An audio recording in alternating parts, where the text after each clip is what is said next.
அஸ்ஸலாமு அலைக்கும் வரஹ்மத்துல்லாஹி வபரகாத்துஹு. தினமும் ஒரு துஆ. சாப்பிடும் பொழுதும் பருகும் பொழுதும் பிஸ்மில்லாஹ் என்று சொல்லி துவங்க வேண்டும் என்பதே நபி வழி.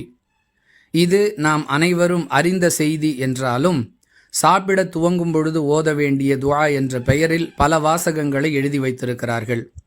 அவை திருக்குர்ஆனிலோ ஆதாரபூர்வமான நபி மொழிகளிலோ இடம்பெறாத வாசகங்கள். எனவே மக்களுக்கு மத்தியில் இது தொடர்பான ஒரு தெளிவை ஏற்படுத்த வேண்டும் என்ற நோக்கத்திலேயே இந்த பதிவு.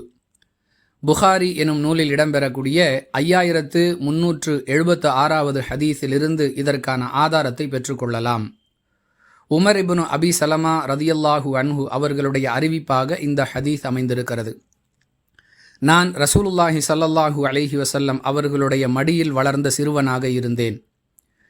என்னுடைய கை உணவு தட்டில் இங்கும் அங்குமாக அலைந்து கொண்டிருந்தது.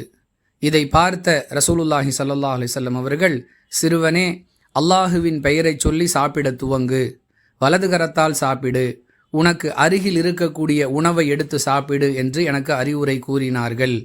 அன்று முதல் என்னுடைய உண்ணும் வழக்கம் அப்படியே ஆகிவிட்டது என்று கூறுகிறார்கள். அன்பானவர்களே, இந்த ஹதீஸை ஆதாரமாக கொண்டு சாப்பிட துவங்கும் பொழுதும் எதையாவது பானம் பருக துவங்கும் பொழுதும் பிஸ்மில்லாஹ் என்று மட்டும் சொல்லுவதே இஸ்லாத்தின் வழிகாட்டுதல். வாஹிரு தஅவானா அனில் ஹம்துலில்லாஹி ரப்பில் ஆலமீன். அஸ்ஸலாமு அலைக்கும் வரஹ்மத்துல்லாஹி வபரகாத்துஹு.